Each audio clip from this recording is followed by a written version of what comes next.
the Wasco, Richmond, Warm Springs, and Grand Ronde tribes. Let us honor this land and its traditional native stewards, past, present, and future, and strive today to embody a commitment of cultural equity and reconciliation, ecological conservation, and sustainability. In this spirit, I hereby call this meeting to order at 4:02 p.m. And Tia, go ahead and take roll call for us, please. Okay, we have Laura Dunn, Chair. Here.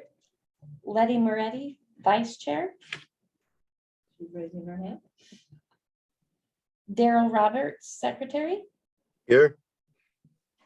Megan Larrabee. Greg Peck. Pack. Yeah, I'm here. Pack, I'm sorry. It's okay.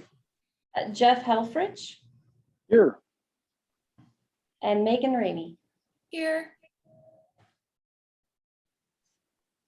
All right, minutes from the February 16th regular meeting are in the packet. Are there any changes that board members would like to make?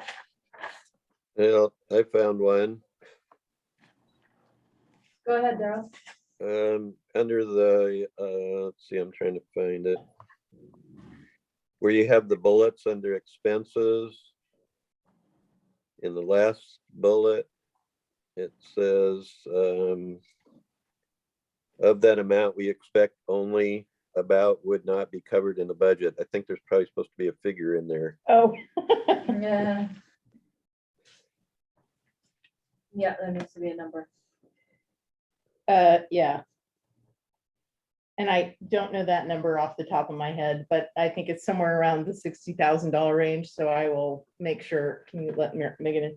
I'll make sure that I make that correction and let you guys know about it.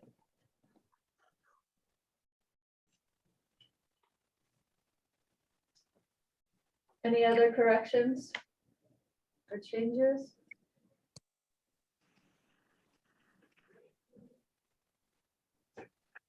Okay, is there a motion to accept the minutes as amended? This is Letty. I'll make a motion to accept the February minutes. I'll second. This is Megan. All in favor? Aye. Aye. Hi. Hi. Opposed? Thank you. Any opposed? All right, chair votes aye. Now, public comment. Do we have any members of the public who would like to make a comment regarding a discussion item that's not on the agenda? Valerie's the only. Valerie is here. Let us know, Valerie, if you had anything to add at this time. Nothing to add at this time, thank you. Okay, so we'll move ahead to our February financial report. So is Teresa here? There you are. Teresa Galucci from our team accounting is here to present the financial overview. Go ahead. Okay, thank you. At the end of February, there was about 1.5 million in cash available. That's roughly 111 more than last month and 287 more than 287,000 more than last year. Of that amount, 878 is in the CIT account, and the tax receipts monthly are leveling off, and I probably won't call those out again in the future. Last month it was 5,900. Grant receivables for February were at 214,000. All the quarterly draw requests have been submitted, so that's why it has reduced a little bit. You'll notice that the February AP is a little higher than usual. That's because a invoice from Vision Connect, I don't know how to pronounce that, Vision Ect, was received and not yet paid. It was 36,000. I have given Daryl both the bills paid and the AP aging, so because I knew that number was going to be a little high and have a question about it. Revenue for the month, or for the year to date, excuse me, is 1.5 million. That's the budgeted amount was 2.3 million, and we've talked about not all the grants have been drawn down as planned.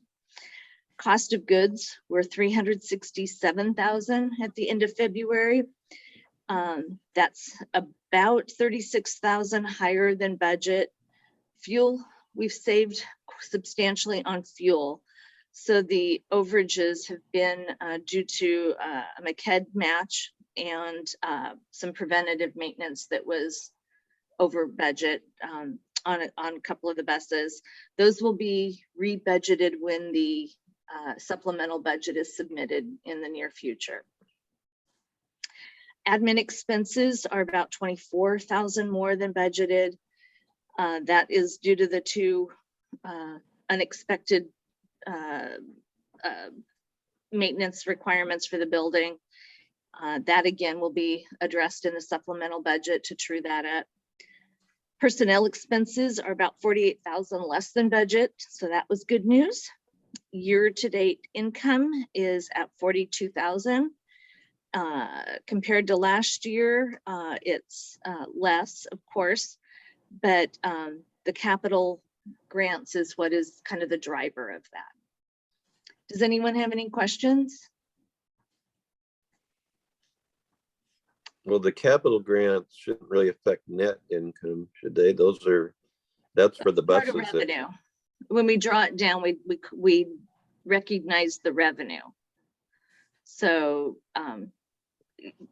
so if you look at the detailed financials, you'll see capital in the other income and expense section at the bottom of the income statement. So that's an offset, but it is part of the revenue. It gets up on the balance sheet too. It's nonprofit accounting is a little interesting that way. But you're correct in overall local resources, we should save some money because we actually have to provide a 20% match to that. So we won't be expending the 20% match either. Right. Okay, that's all I've got. Thank you. Thank you. Oh, I had one question about on the checks that were written. Okay. There was 17,700 to Juan Solario Estrada. What's that for? That was for the painting of the building. We had the whole interior. We had to, Painting and the drywall. I'm sorry, painting the drywall. Yeah, Oh, after the water damage. Yeah. yeah. Are we gonna be able to get an insurance reimbursement on that? Most of it, yes. Okay. We went ahead and had them repaint the entire interior of the office because staff decided they wanted another color. So They're gonna cover, I talked to them yesterday, they're gonna cover 60% of the painting cost, 100% of everything else, else, yeah, besides our $200 deductible. yeah. So you'll notice if you come into the office, we're purple now.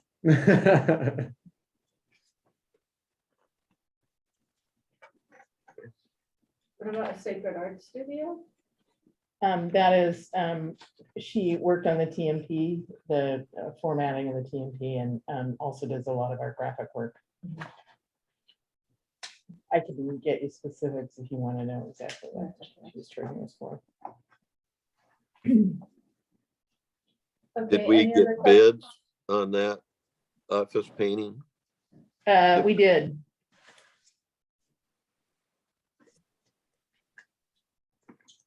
Okay, Other questions on budget?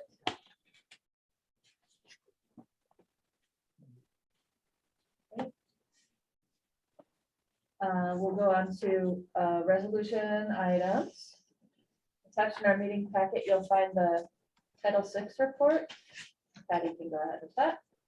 Yeah, so every 3 years, we're required to do a new Title VI, which is the civil rights a requirement for the Federal Transit Administration. And it requires that we both highlight our commitment to ensuring that everybody has equal access to transit service. We highlight what actions we are taking in the district to ensure that that is correct. And then as part of that, we also highlight how we are reaching out to those individuals who have limited English proficiency.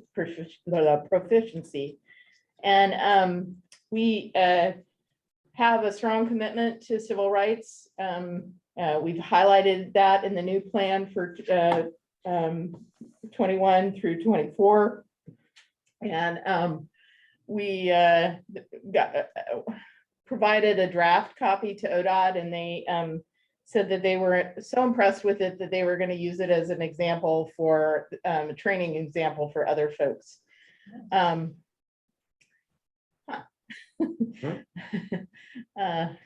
Anyway, sorry, we were having a little technical difficulties here. So I feel pretty proud about it overall. We just need you to approve it, and then Laura to sign.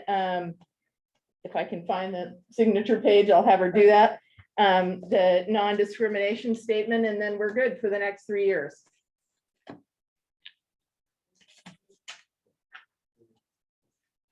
You guys are gonna have to vote on it. All right, I won't sign, so. Aye. we Yeah, got I'll make a motion to approve this. Great work. Second. All right, all in favor? Aye. Question, did you have a question, Megan?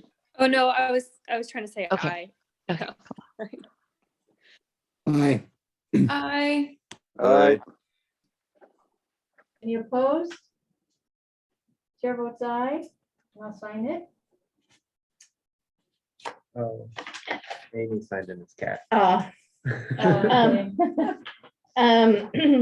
Okay, so I actually am gonna have, I unfortunately, because I forgot that we were doing until till today, for not till today, until last week, forgot that we were having the board meeting on Tuesday, even though I'm the one who requested it. Sorry about that. I double booked myself, and so I've asked Ty, it's a meeting with the Port of Cascade Locks regarding the Multnomah Falls shuttle service. So I've asked him to attend that. So I'm gonna, if you don't mind, Madam Chair, if we could do the trolley before, so he can present the trolley information. Yeah. Do we have a Oh. printed one? Yes. My computer's in there set up for the other meeting, so I don't have my paper in front of me. Perfect, thank you, Tia. Okay, I don't know if you guys have got a chance to look at this. In the past, our trolley is one of our most successful routes. We've always leased the trolley. Our current lease, or the trolley that we've leased in the past, is no longer available for lease. Gray Line is using it now. The city has pledged $25,000 to help us fund the purchase of a new one. We are asking for an additional 50,000 or so, or up to 50,000 to purchase a trolley that we can use in the meantime until we can have a grant to buy an electric one. We had a whole electric one lined up and wanted to change a electric vehicle order that we have with ODOT, and they told us we couldn't change it. So we're probably 2 years out from getting an electric one. Questions on that?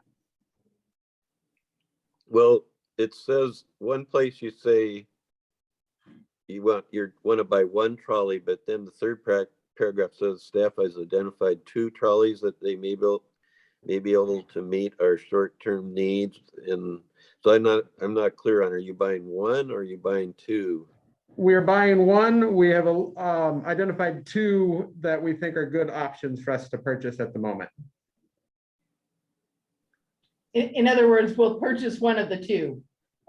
And so the 75,000 is just for one trolley then? Correct. Both Okay. of them that we're looking at are in the mid $40,000 range, and they're both on the East Coast, so it'd be $10,000 to $15,000 to get them over here also. And outfitted with our, Yeah. all of our And then radios. radios and logos and. So none all of that those fun ones stuff. that we talked about a few months ago that were available locally, I think, none of those fit for what we need. None of them, we had, Gray Line was wanting to sell us one, but none of those are the trolley, have the same quality of trolley. We just think these are better quality. Yeah, we Like had our the ones- mechanic look at the one that Gray Line wanted to sell that fit a lot of our qualifications, and our mechanic said, don't touch that one at all. So. And the trolleys go relatively quickly, which is why we were hoping to get you to approve a dollar amount so that we could actually go ahead and purchase it.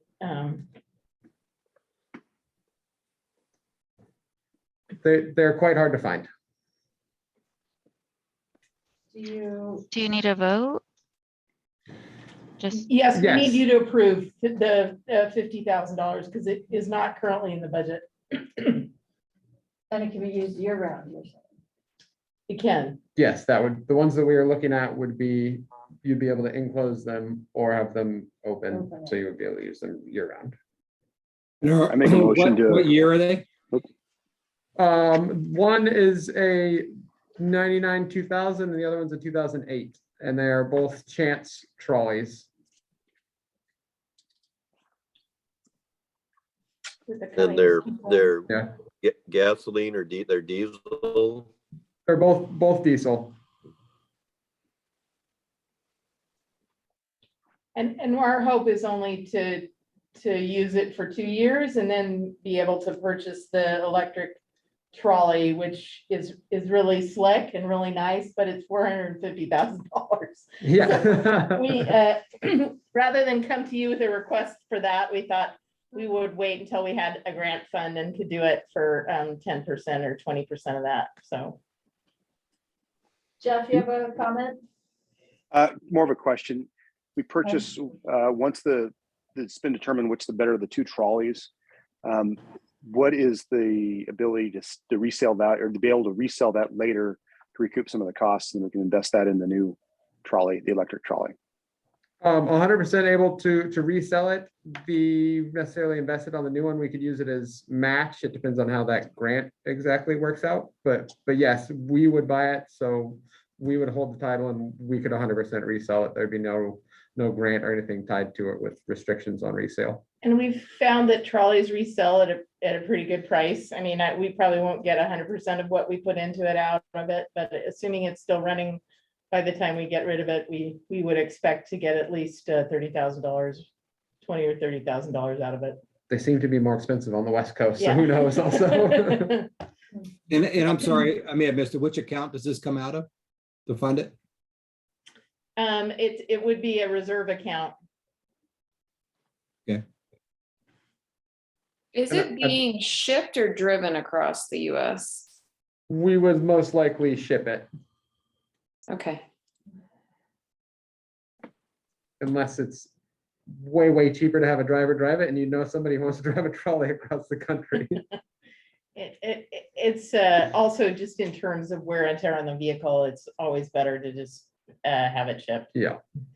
And what distinguishes a trolley from a bus besides the outer appearance? The outer, the inner, so it's all wooden benches on the inside, Okay. and just kind of seems like you're sitting on a bench and like it's a fun, like you're on a amusement park ride almost okay. compared to a bus. But it can go the same, it can do highway speeds and it's got the same kind of Yep. engine. Full Okay. DOT, 100% road legal on everything. Okay, and it has handicap. Yes. help. Yeah, handicap lift, yes. All right.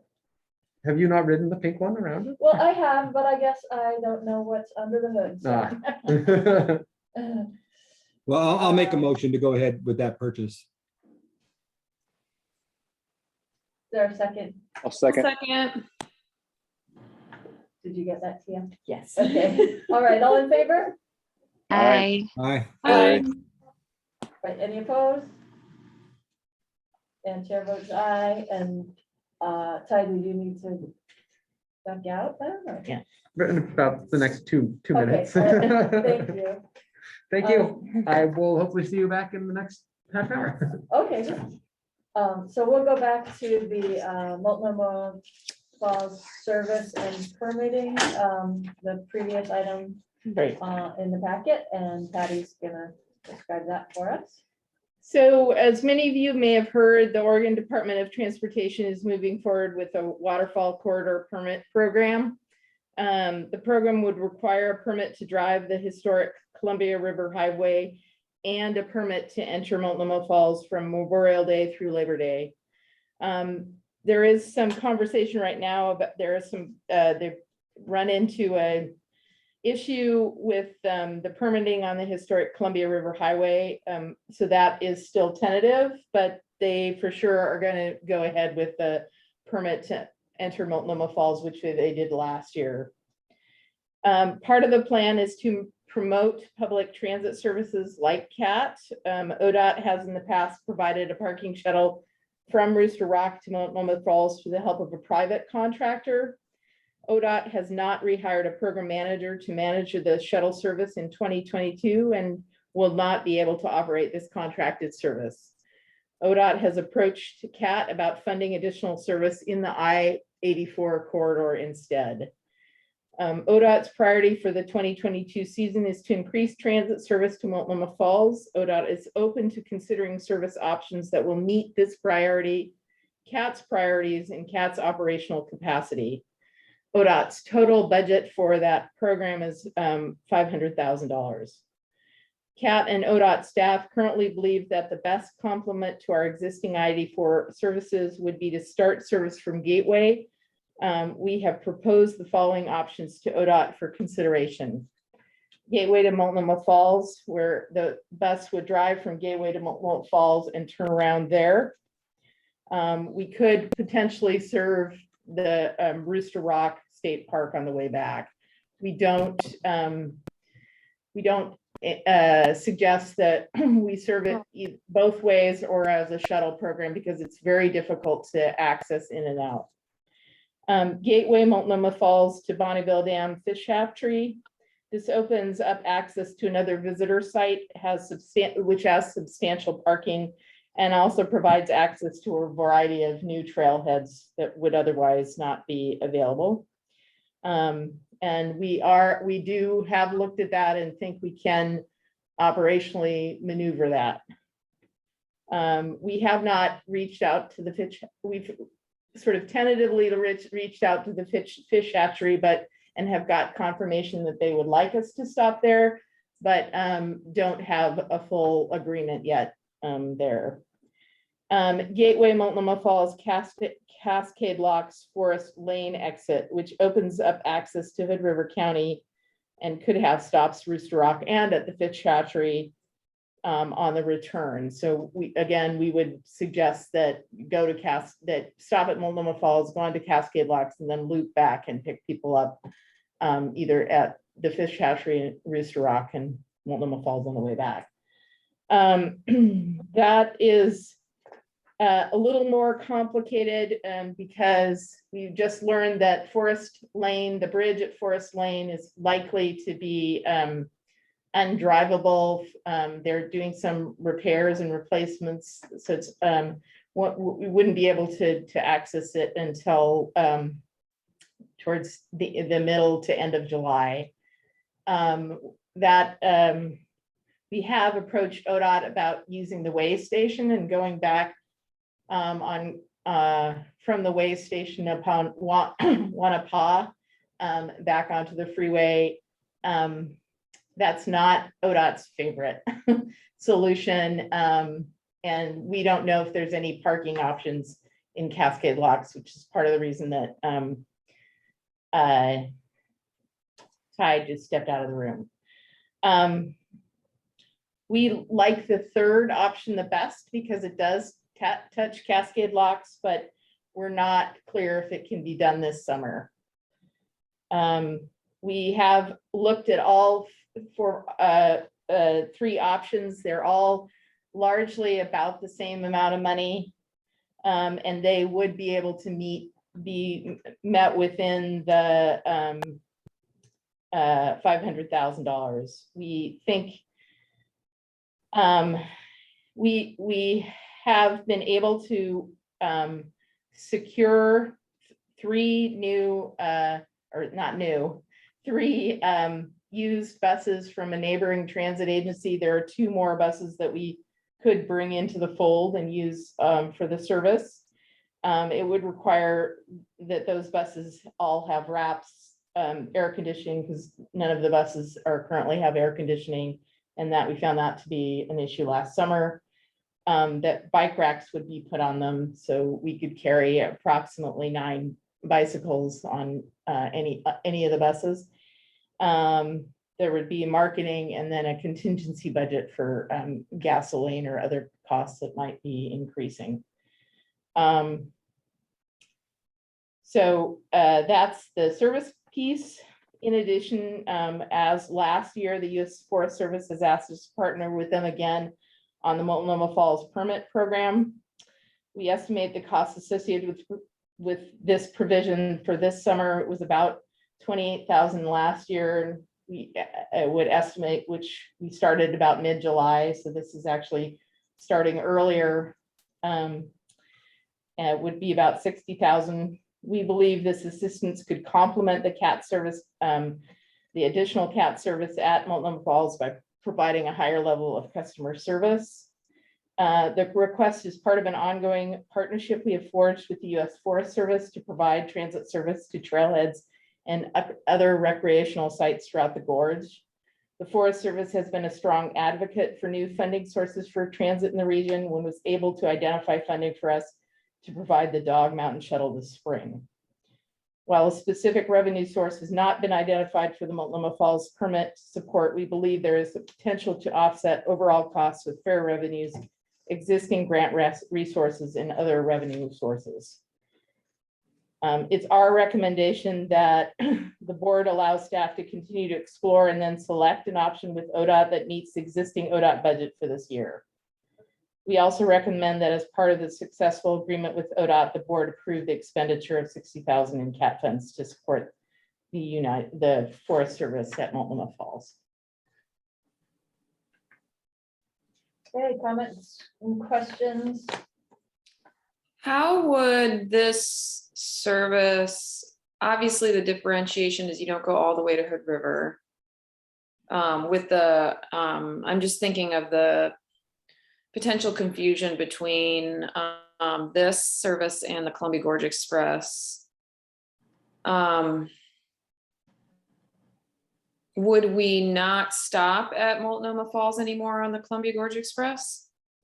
No, we would continue to stop at Multnomah Falls. It would allow for us to provide 20-minute service from Gateway to Multnomah Falls throughout the summer.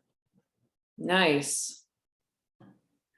We would just make it clear and have our drivers make it clear that, you know, what buses were going on to Hood River. So the bus would be differentiated. One would say Multnomah Falls Shuttle, Columbia Gorge Express, Multnomah Falls Shuttle. The other would say Columbia Gorge Express, Hood River. And the Gorge Pass wouldn't be able to ride both? Yes. Sorry, I have so many questions. The bike rack, the 9 bike rack thing is great. Why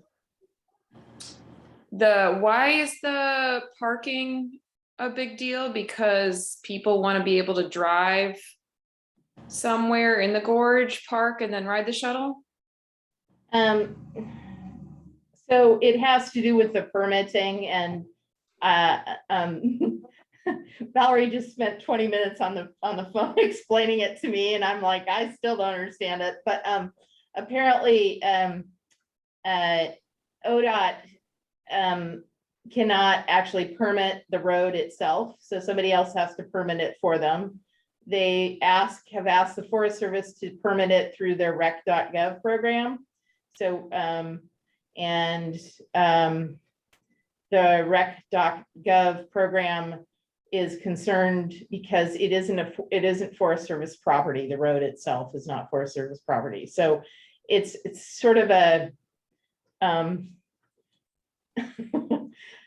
yeah, a little bit of finger pointing every which way and nobody really taking the note on it. We don't think it matters because Multnomah Falls will be permitted one way or another this year. So while we think ridership is likely to be heavier if the historic highway is also permitted, we still think, particularly if the gas prices continue to climb, that we should have really pretty significant ridership on that portion of the route this year. And have they worked out the bus's ability to get into the Multnomah parking lot no matter what? The answer to that question, and Valerie, feel free to chime in if you'd like, is that they believe that both of the programs will reduce the number of cars, just trying to find a space without having done some initial research. They plan to market transit service as the viable option. But if the parking lot gets to 80% filled, the gate will close and we will have to do a round robin to Abernathy. I'm sorry, Ainsworth. I was like, oh, no, where's that? Abernathy was my son's school, and apparently the first governor of Oregon, the Oregon Territory. So there you go. Who knew? And how's the fair program work for this, Patty? Is it, which obviously our pass would be good for it, but what about the transit passes coming out of Gateway? Everybody would have to have a ticket. We do have a one-day ticket that you guys approved last year, which is the one adult and one child for $15. We've seen actually quite a significant increase in our revenue because of the one-day pass. A lot of people use that as a way to get out. As a matter of fact, I was shocked to see that we probably will meet our fair revenue goals for this year, and I would say largely because of that pass. Wow. And we have already started to see full buses on the weekends, on sunny weekends at the falls. So we feel like a lot of the marketing that's been done on the Waterfall Corridor program has made people more aware of that we're available for them to use. And ODOT, again, Valerie, feel free to chime in. ODOT is planning to provide some funding to Travel Portland and some funding to us to help market the shuttle program. Is that, do I have that right? Yeah, correct. And just to follow up on a few other things. There's the marketing piece.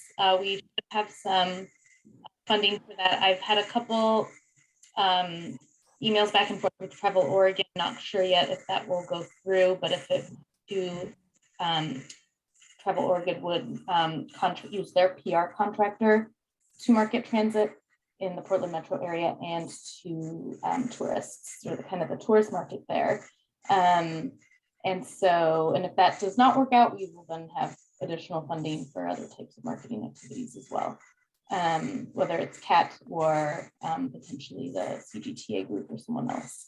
And then in terms of just the general kind of operations and objective, what we really just want to be able to do is add service and to work with CATs on what makes most sense operationally. So if it's not, the type of service structure that ODOT had with the shuttle running from Rooster Rock, historically, if it's, better to add service from Gateway, then, that's kind of what we're looking at in terms of what is really viable this summer with the resources that we have available. So Patty and Ty and I have had conversations around that piece and kind of what makes the most sense. And getting people to park at Gateway and use that as a park and ride rather than getting into the gorge and driving into the gorge just to get to Multnomah Falls is kind of an objective that I think we all agree with. So adding that service from Gateway does really tie in there. But then with that historic highway pilot going on, there is still some question around what about those folks who do drive to the gorge and aren't prepared? Are there other options for them as well? And if there aren't, then there aren't, and it's kind of the start of that behavior change around getting people to plan ahead a bit earlier. and learning the hard way a little bit. But yeah, so that's kind of, but the parking piece is kind of still kind of that ongoing area of complexity in terms of where you can park within the gorge. So I think focusing on the gateway piece is going to be pretty important there. Does that answer your questions? Let me know if you have anything else. Valerie, why doesn't like TriMet have any interest in running these routes, or do they, or have they been approached? This is nearly entirely outside of their district. So TriMet really hasn't been an option for this type of service since the beginning. It's really an intercity focus, and that's not what they do as a metropolitan type of greater district. This is Jeff. I got a couple questions for you. Mhm. So operational standpoint, remind me, do the buses have the reader boards on the front saying Hood River bound or Gateway bound? And then the next question is, because we've had staffing issues, and how does this then impact the staff if we're trying to man or staff these buses with drivers? How does that create and fall into their regular 40-hour work week? And then what is the impact for overtime? And is there an issue with the contract with the labor union about forced overtime for drivers? So the buses the buses that we got from the other transit agency do have reader boards, and we can program them to say whatever we want them to say.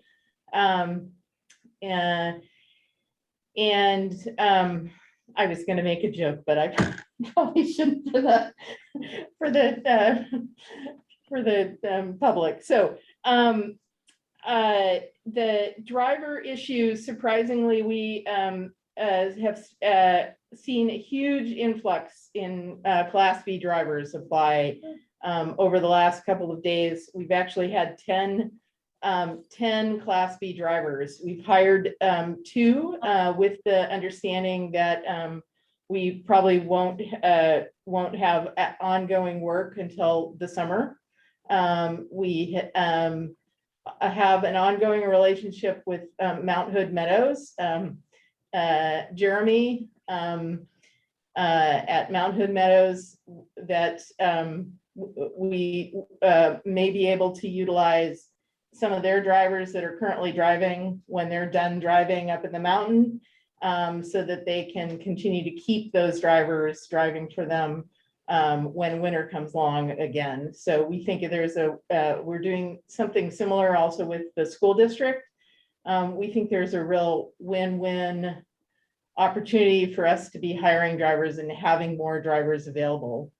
In terms of, and I'm sorry, Jeff, I should have written them down, but in terms of the contract, we cannot force overtime, so we would have to hire enough drivers to be able to meet the schedule. However, we do have quite a few drivers that like the overtime. Understand there's people that like the overtime because it helps pay for their holidays or whatever they would like to do. But then the other question is there a provision in the contract where the union, if you're hiring temporary employees with the benefits, and how does that impact the overall budget? Or is there ability within the existing language with the union that allows for temporary or part-time employees and not have to worry about the benefits and the impact on the budget? Yes, so that was something that we worked out, that we can hire temporary drivers for seasonal work. And we can hire up to 4 of those drivers. Okay. That's my concerns. Thanks. And Jeff, if your hand is still up there, if you push the same button, I think that you used to raise your hand, you can lower it. There you go. Other questions? Did we buy these 5 buses that we're adding, or are they just on loan or something? We bought them. They were, I think the total were total for 5 were under $10,000. And we sold 3 buses to Mount Hood Meadows that we had, 3 older buses to Mount Hood Meadows for about the same amount of money. And of the three options, which, how, the third one's the only one that seems to benefit Hood River County residents at all, is that correct? Well, I think it depends a little bit on how you look at it. I think directly, yes. But I think if we do have an influx of folks riding the bus, there would be, if we don't add service, there's likely to be overcrowding on the bus. So people who want to get to Multnomah Falls will still be getting on our bus to get there because we're the only game in town. And this way it offers more options, more opportunities for folks to get as far as Multnomah Falls. So not all of the inner city buses will be taken.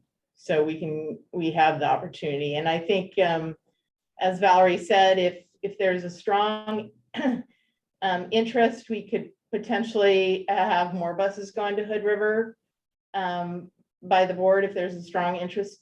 I think that the biggest issue is what we don't want to see at Gateway is huge overcrowding where we have folks standing for an hour to try and get on a bus. And so the frequency needs to be enough so that the service that we're providing is good service. Well, I guess my concern is that this service, if we're going to add it, benefits Hood River County residents in some way, because otherwise it seems like it's just providing service for Multnomah County people to get to. I guess my feeling on it is, as Oregonians and as regional residents, we all are gonna feel better about there being less overcrowding, fewer cars driving through the gorge, less overcrowding in that parking lot and at Multnomah Falls. So I really appreciate being part of the solution on those.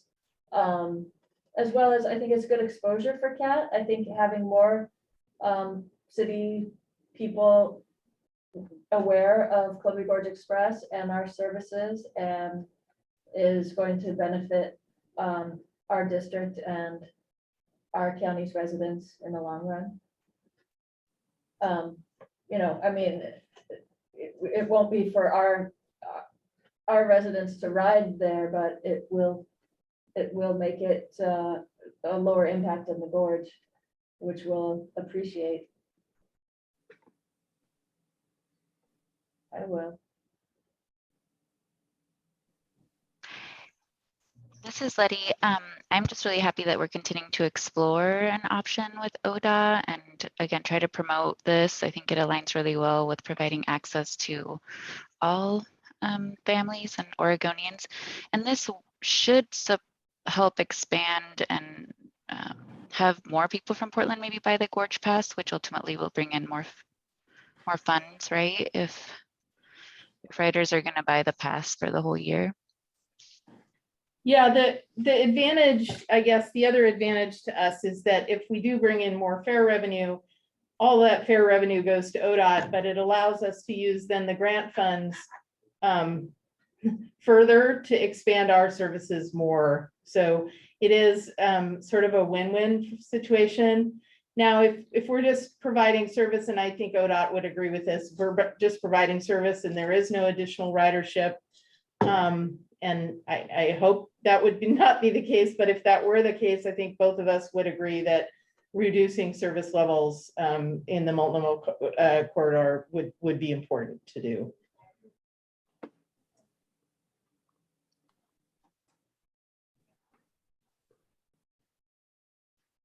So we need to move forward with approving expenditure of 60,000. Could I have a question follow again. Jeff first? Go ahead, Jeff. So what I heard you say, Patty, is because this is an ODOT venture, the district doesn't directly benefit from the sales of the pass. We were just providing basically a tour bus service is what it kind of sounds like, for getting people to Multnomah Falls. And the only way we would benefit the county residents and what the CAT provides service for is through more grants. And if the grants aren't there later on because there's not enough money, then we're just providing a shuttle services, all we're doing. Is that correct? So Is that a way to boil it down? So I probably misstated that a little bit. A portion of the grant funds needs to go back, of the fair revenue needs to go back to the grant to pay for those services. But what it means is that it frees up more, the same grant dollars that we had expended, we can continue to expend on. So it's not like we're losing any money. I'm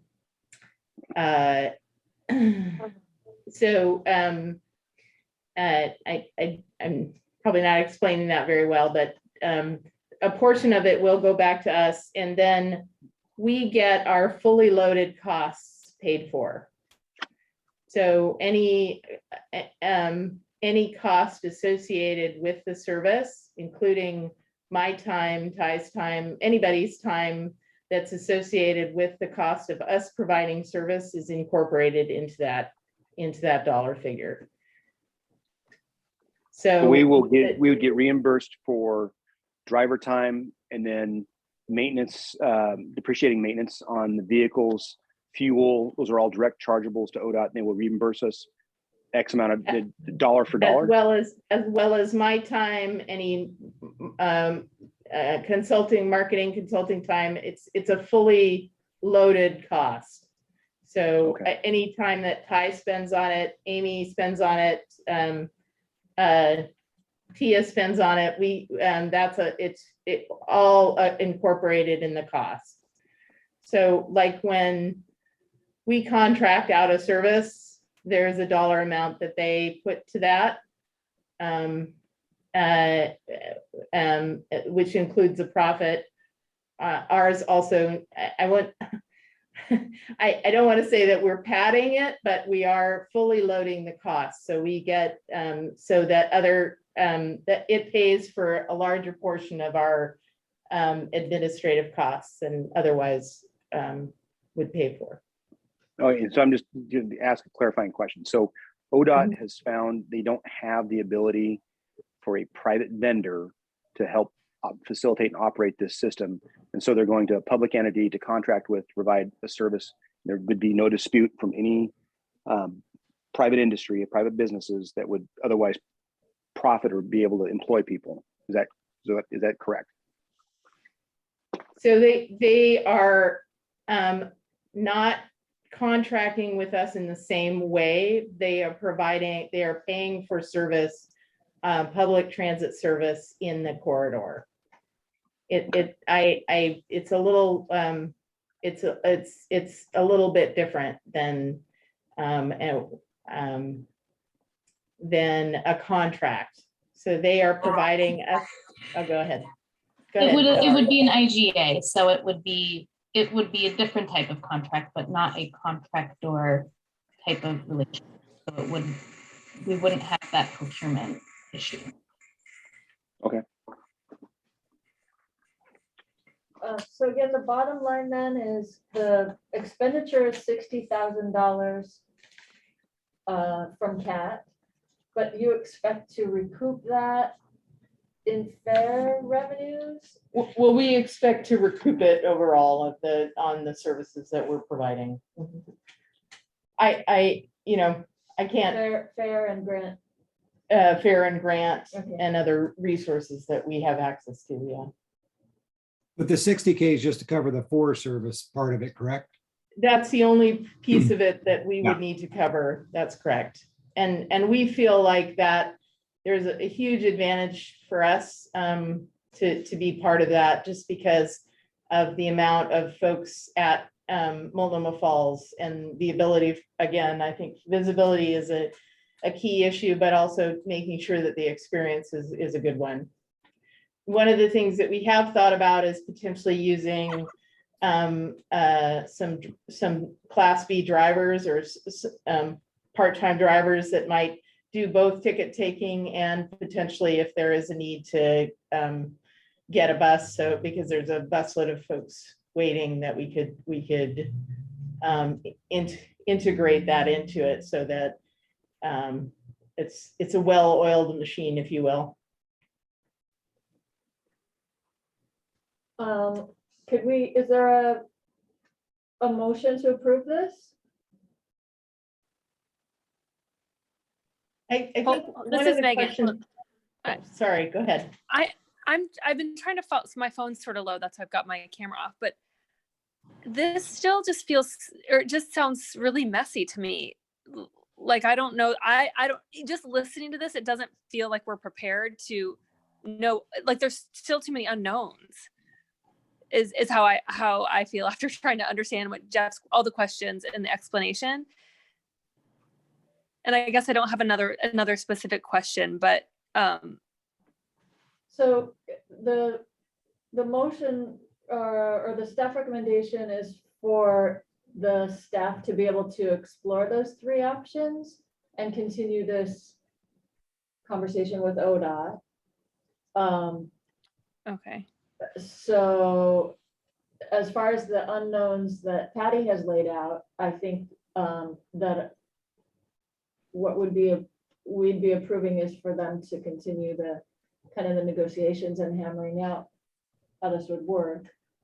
I think, yeah, what we're looking for is the potential to explore it so we could move forward with it. I think that the board could certainly ask that to make a final determination till later, but if we want to start at the end of May, we do have to start making decisions that would allow us to hire folks and get the thing in the gear. I guess I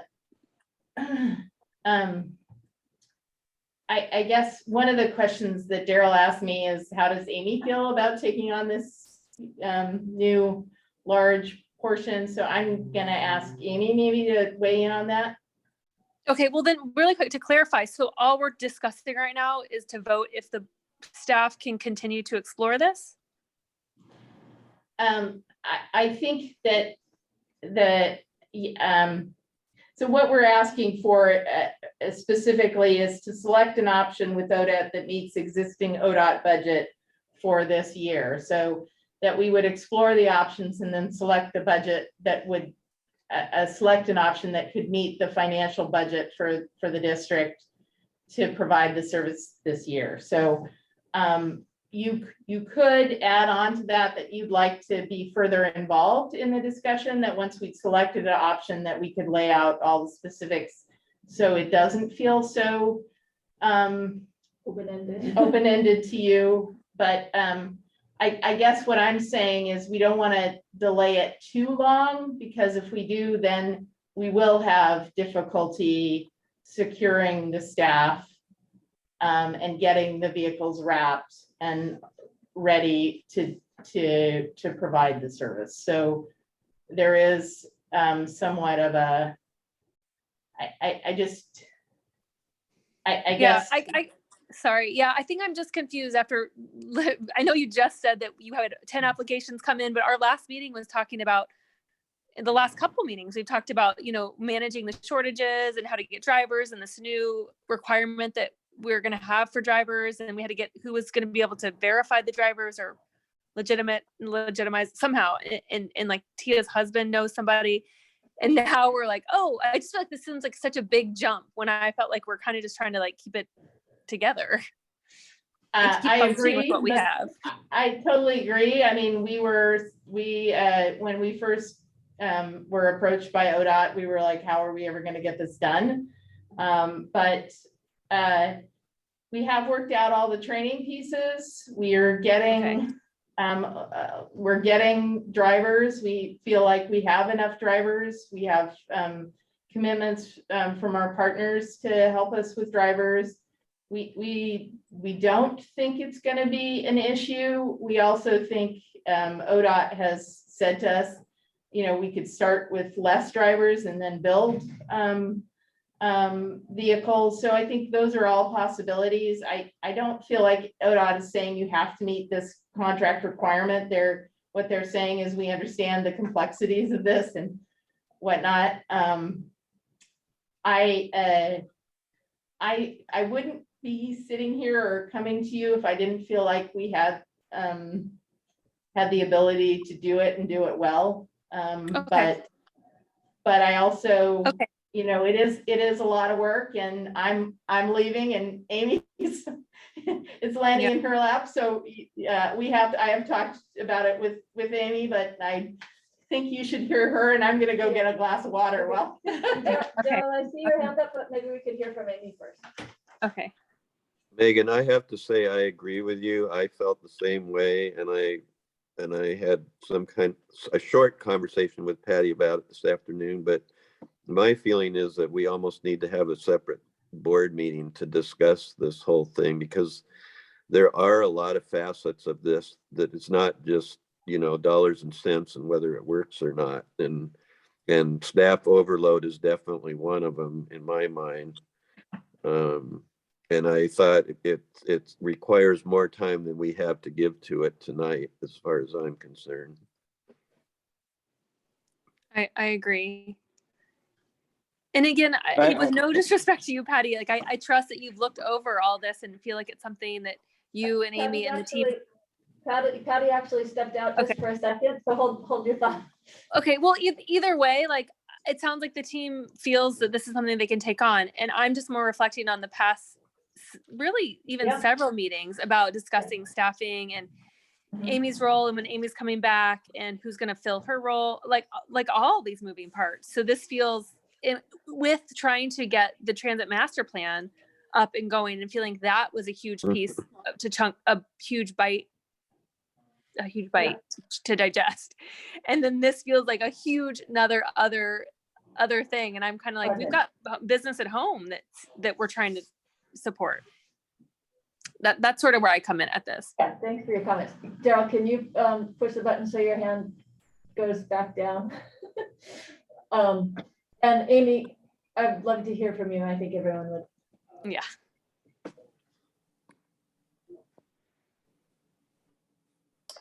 Sorry, Ziti chose that one exact moment to make sure she was heard. Did you ask for me to state my 2 cents now? Yes, please. Okay. Yeah, so I think for me, the big things here are working with ODOT to figure out what meets their needs, figuring out a schedule that on our end that works for us, and then understanding the staffing. Yes, staffing has been an issue in the past couple months, and a lot of that was unforeseen. So the best that we can do is to hire up and potentially have an extra person, and do our best to mitigate any other unforeseen issues and work with ODOT if things do happen.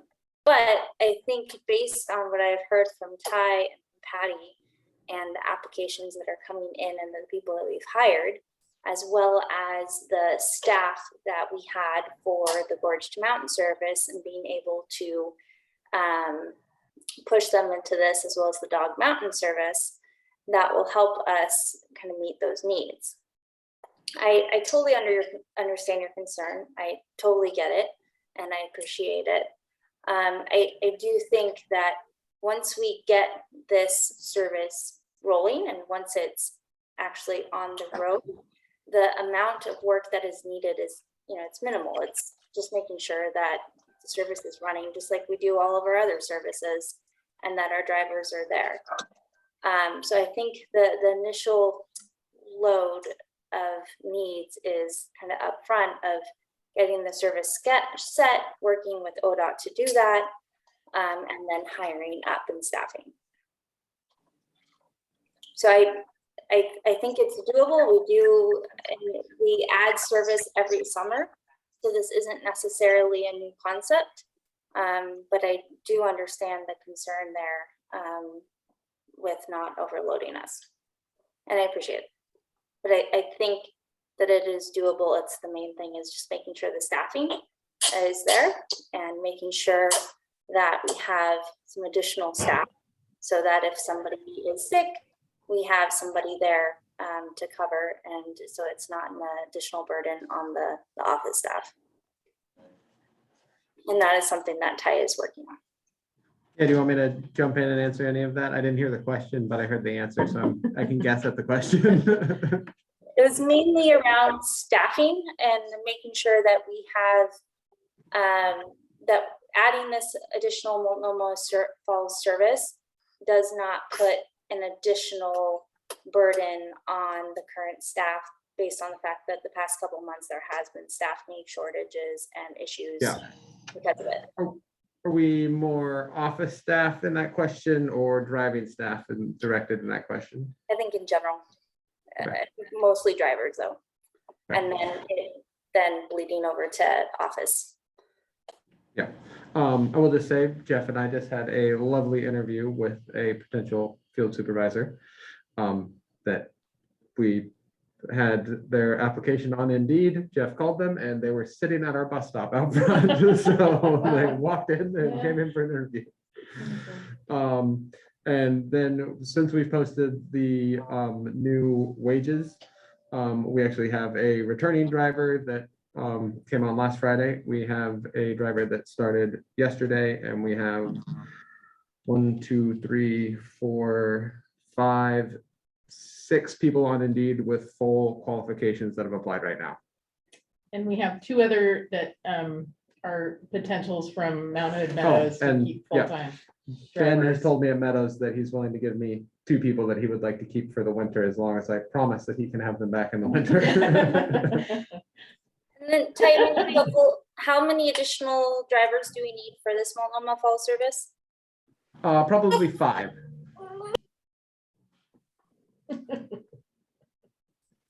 And that's 5 from like what we would normally run, not 5 from right now. Jeff, did you have a question?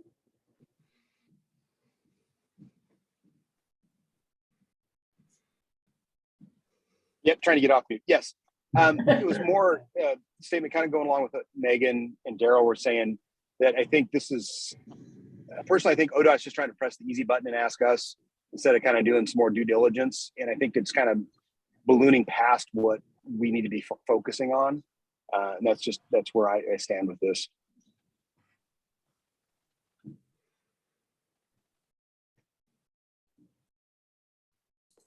Yeah, I guess my thoughts are similar, but I'd have no issue with you guys exploring further down the road, but I think it deserves to bring it back to the board to see where we're at with hiring and what the route looks like. My concern would be, I would want it to touch our county and be part of it. You know, as we talk to, the people that elect us in Hood River County, to make sure that we're keeping them in our thoughts and, what is this one-off service? I'd want to make sure that it's actually touching the county as well. If we went those routes and we had the staff and the funding look good and we could provide and ramp up on drivers and you guys could handle it, I'd be all for it, because I think there is, it's an improvement for the gorge. But my recommendation, I know you're trying to get past this thing, but I would recommend that we make a motion, or that I would make a motion to approve you guys investigating further, but bring it back to the board for a vote, either in a special meeting to discuss what's been negotiated. And I would further go to support the $60,000 Forest Service funding to keep that in play as well.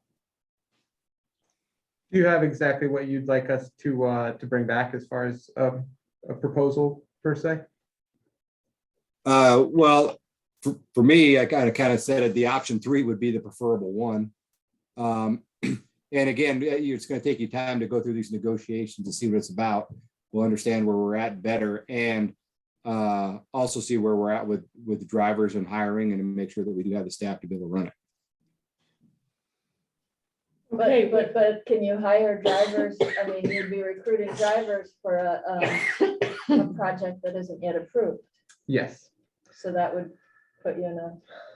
So that's what we've done. The 2 drivers that we just hired, we've hired them as fill-in drivers with the potential for full-time if we get this service. Okay. And that's in there, Contingent on. contingent upon that service in their Okay, offer so letter. that's Yeah. feasible for. How many people are willing to continue that contingency may vary, but I think, excuse me, I think one of the things that I would just recommend is that we not that if we do that, that we go to a special meeting and not drag it on for a full month. I think for a variety of reasons, we are gonna wanna make a determination, and I think it's the fair way to go with ODOT as well. I just feel like Okay, that makes okay, sense. We have okay, timelines. all right. Timelines. Yeah, no, Yeah, I'm happy to I would love to know second by Greg's the 23rd. motion and willing to meet this week or next week, whenever. Yeah, I would say that by the 1st of April, somewhere around the 1st of April, I don't know what date that is, but, It's a Friday. oh, it's a Friday. Okay, so maybe the following week that we would meet in a special session, just to go over this specifically. And we would send you the route, the dollar information, and any other specific arrangements with ODOT that we felt like were pertinent for you all to understand. So do we need to vote then on that motion? We have a motion and a second. Yeah, you can go ahead and vote on that. Okay, and- so all in favor of this plan with a special meeting and revisiting this issue in special meeting? Aye. Hi. Aye. Okay, any opposed? Aye. Okay, and chair votes aye. Thank you, guys. Where Ty is back in, so we'll go on to the operations manager report. Are you ready? No. Oh, sorry. Perfect. All right. Safety score increased slightly, 0 crashes. Harsh events, we had 3. They were all turns. None of them were determined to be actually harsh turns where the driver was disciplined for. Our miles driven and time driven both went way up. Percentage over the speed limit is right around the same, increased a little bit, January and February. On-time performance stayed relatively the same, went down a little bit probably because of the Gorge to Mountain service and snow. Our fuel cost increased. We had 0 customer complaints and there should be a 0 in major vehicle repairs. Our employee of the month is Richard. He started as a chainer, got his DOT medical and everything figured out, and has now been a great driver and just asset for us. You cannot stop him from washing a bus or doing anything while he is here. Any questions on that? I went through that real quick.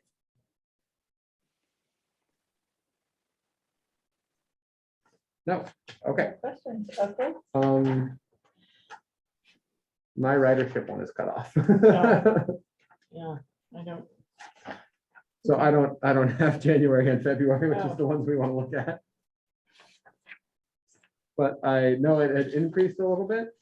And February is slightly underreported. We were short a dispatcher last week, so the drivers all do a digital count and a paper count.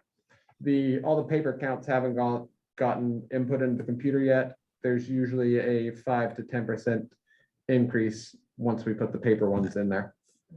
I can pull up the. I would suggest that, because this is the second. Well, it's on month. the actual one. it's Yeah, just I it know. didn't get For some printed. reason, we're not catching it. So I apologize for that again. We can send it to you now, the full amount, so you see it. We are seeing, certainly, as I mentioned, we are seeing service increases on the Columbia Gorge Express. Can we screen share it right now? We should be maybe. able to, yeah. Yeah.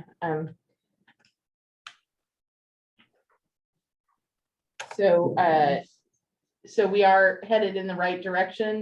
This is the time of year that we start to increase. We typically see by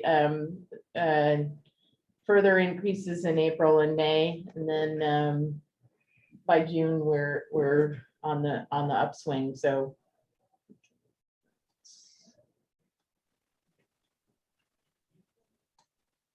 Ty's pulling it up to share on the Yeah, screen sorry. so we can look at those numbers. Ridership.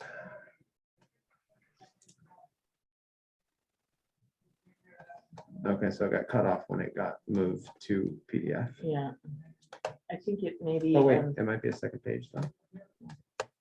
Either, no, I think there's an Excel. Yeah, there is an spreadsheet. Excel one. If you go up one. Oh, but this computer doesn't have Excel on Oh, it doesn't. it. Oh, my goodness. All right. Okay, that didn't work. So we'll make sure that you get a copy of Hold it. on, I'm just Oh. gonna, I can open it and save it Okay. back as a corrected. Okay. Continue for a minute. This might All take right. me 2 minutes to do, but we'll get it. Should we can double back to that then? Yeah. Yeah, if I'm just if gonna we wanna- re-export it. Yeah. Okay, you can give us a little transit master plan update. Oh, You wanna move to yeah, that, thank and then you. we can Yes, come the back to that? transit master plan. So we launched, as you remember, we launched the survey right after the board meeting. We have had 110 survey responses. 74% of those live in Hood River, 65% that responded have never used CAT. 70% live in the east or west part of the city of Hood River. We've had a smaller response from Cascade Locks. That's an area that we'll want to target. Only 24% of the people said the current system doesn't serve them well. The areas where folks say they'd like to see improvements is expanded bus routes, expanded hours of service, particularly evenings and weekends seem to be high. The frequency of the routes and bus stops identify both bus stops just generally and more identifiable bus stops. So those are sort of the top responses. We hope to have more information by April, and we'll be then focused on making sure that we get a more diverse number of folks providing. We've had about 24% of the Hispanic community has responded. A large portion of those were from the high school student who's been participating on our Citizens Advisor Committee. She sent it out to the full student body, and we had a surprising number of Latino students that responded to the survey. So I was pleased with the response there. Overall, we still need to do more, and we're hoping to get a lot more folks. So if you haven't shared the survey, I will share the link with you again, and if you could send it out to your listservs and the people that you hang out with, that would be great. And we'll, like I said, we will have more information, specific information, detailed report on the survey results at your next board meeting. Okay. Any questions for Patty on that topic? Transit master plan? Ty, are you ready with those numbers I or? can read you the numbers. I Okay, cannot get it out of Excel. I don't know what's going on with it. okay, Even if I get a new piece of paper, it cuts off January and February for some reason. good. There's plenty of room. Wow, It just Just doesn't like doesn't like it. January and February. Huh. Yeah, I don't know. Can tell you, let's just briefly. Our boarding rides in January were 2.7 for the whole system. And in February, we've increased that to 3.1.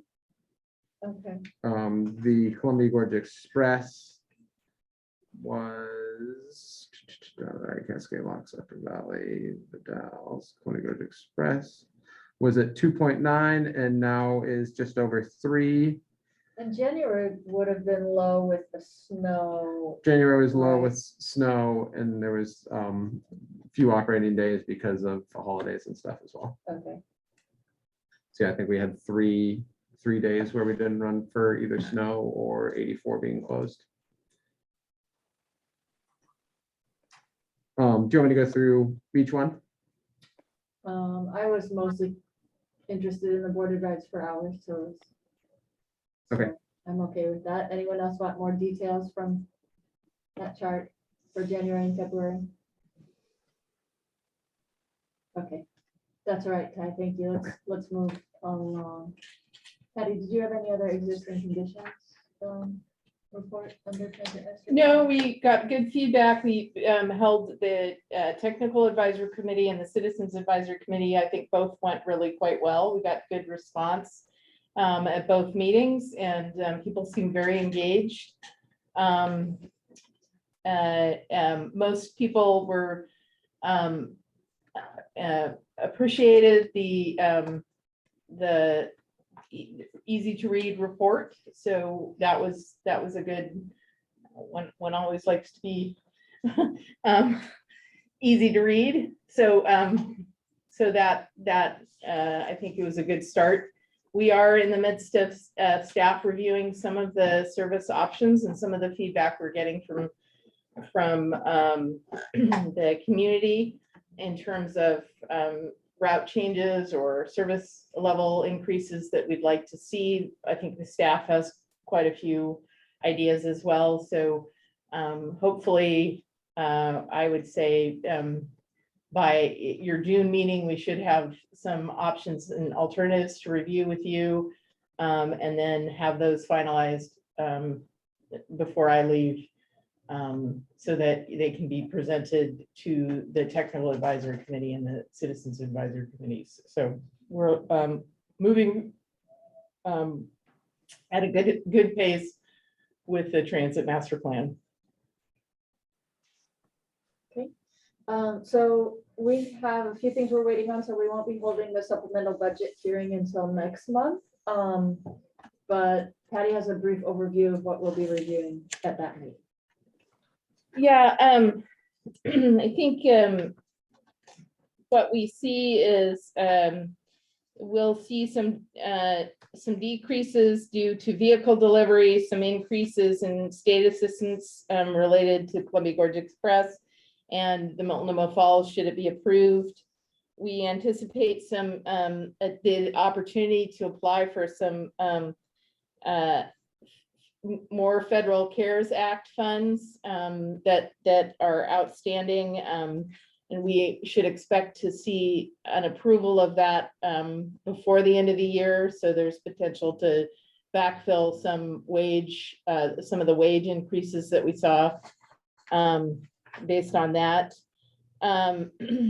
We have talked a little bit about the operation expenses that we've seen increases on, including preventative maintenance, insurance because of added new vehicles, the marketing, which was related to staffing issues in the early summer, which led to use of outside consultants, and some vehicle wraps due to the purchases related to the COVID delays, the TMP, and the potential for additional marketing expenses related to the shuttle.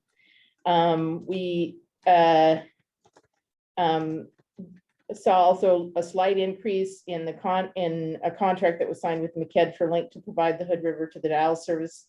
This ultimately decreases the overall cost of service for CAT, but needs inclusion in the budget. Capital expenditures, as I noted, those are going to be reduced, and personal expenses, we see there is a potential of a $300,000 increase. I'm still sort of crunching the numbers there. That's related to the new contract and wage rates. It's also related to the Gorge to Mountain service, which, if you will remember, the board opted not to place into this budget, and that's part of the reason we're doing a supplemental budget now. And also the Multnomah Falls budget, should we decide to go forward with that, would impact slightly May's budget, but more significantly June's budget. So those are sort of the anticipated increases that we expect to see in the budget. And we look forward to having that conversation at April, after you've made the decision of the special meeting related to what you want to do with Multnomah Falls. Patty, Yes, sir. on the local assistance, wouldn't that be going up to 225 with the money from the city on the trolley? 200 That is actually under other revenue, was already, local assistance is actually just the, it's just the tax revenue that we receive. The other revenue is where you would find, and we had budgeted for that 25,000, so that's where that is. Oh, okay. And would there be any increase in the fair revenue if we do the Multnomah Falls, since you included the expenses in here? Yeah, it could be, I'm feeling we're at about 140, 135, 140,000 right now in fair revenue. So I feel like we will exceed the fair revenue budget slightly for this year. But yes, if we do increase it in June, we should see some additional increases there. I think we'll see a reduction in fuel. We're only, which sounds really weird, but I totally, I like to kind of pad the fuel budget because it's hard to know where it's going to be. We're right now at about 75,000, is that? Yes. 75, 80,000, somewhere around there. So we expect probably not to exceed 200,000. So we expect that to be a decrease.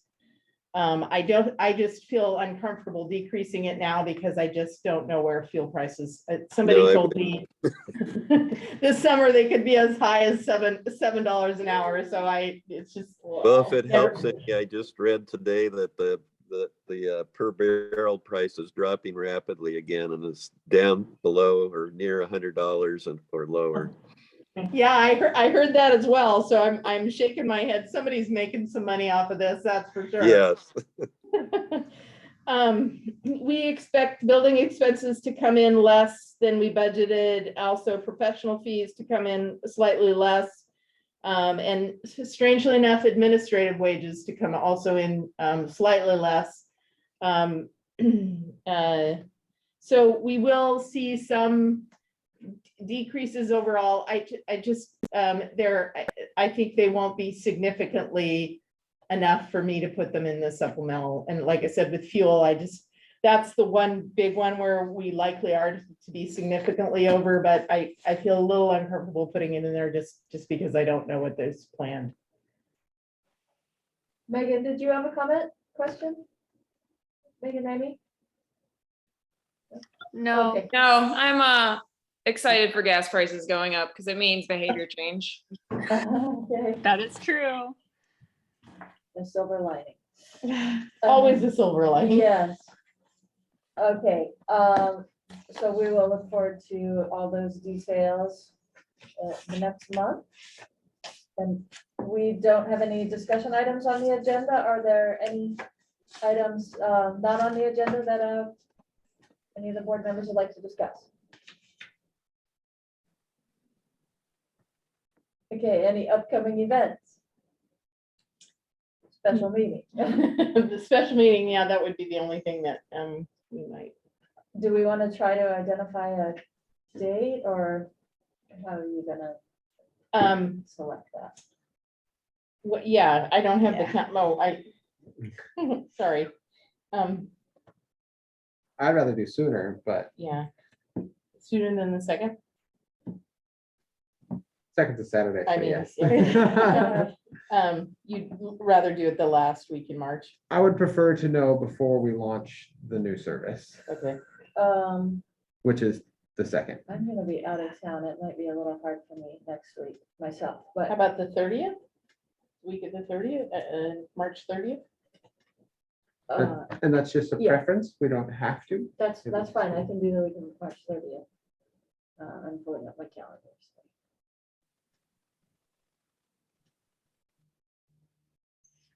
I just know the drivers are gonna have a ton of questions on and whether we're gonna do it or not when they're bidding on their new schedules. So that's why I'm saying that. We can also tell them, you're not gonna know for another week. Okay, The 29th or 30th? 4 o'clock? This will be the only thing on the agenda, and we'll have materials out to you before then. okay, either of those dates. Okay. would work for me. This is to review this whole like waterfall route. Yes, Mhm. Well, no more Okay, falls. I cannot do the 30th, but I can do the 29th. anybody else? Yeah, likewise. 29th. Okay, it sounds like the 29th it is then. At 4 PM as well? 4 o'clock, yeah. Okay, so we probably, what day is that? That's a Tuesday. So we'll probably try and get something to you the week, the Friday before the meeting. And we should have most of the information by then. Okay, is there a way to request like a pros and cons list? Because that's kind of how I feel like I need to look at it. Sure. Um, Absolutely. Yeah. So what I think the direction we've gotten from the board is, to the extent possible, their preference is to touch Hood River County. So that would mean going all the way to Cascade Locks. This is what I heard. And obviously to do it within budget and to make sure that we have the staffing and equipment to do it well if we're gonna do it. And that it won't be too much of an administrative burden with you retiring and, you know, that impact, I think we'll want to know about as well. And this will be a pilot project for 3 months. It'll Oh. go through September, so slightly Oh. more. I think Yeah, a it's little over. a little over 4 months, yeah. Great. Yeah, we wouldn't expect ridership to remain high after September. Mhm. Thank you. Okay, so that's our only upcoming event to discuss. Then is there a motion to approve adjournment of the meeting? Oh, Amy Amy has has her hand up though. Yeah, sorry, I just wanted to say hi, everyone. I didn't get a chance to say hi, see everybody. And then here's a little Elsie, if you want to say hi. But I also want to let you know that I'll be back in mid-April. And I have been attending the weekly staff meetings. Well, Zadie and I have been. So I've been kept in the loop on how we're doing on all the major things, and been able to provide input as well. Thank you. We look forward Thank to. you. Amy. Good luck. All right, motion to adjourn. I make a motion to adjourn. I'll second. All in favor? Hi. Bye. We're punctual. Yeah, right. Send it. Chair votes aye. Meeting is adjourned at 5:30. Thank you, Megan, everybody. Everyone. Thank you. Bye. Bye. I don't have to send it right now. if Megan's still there, I wanted to congratulate her on her article that I read last weekend Oh, what was that? What was the article on? on her e-biking, and Oh, right, yeah. I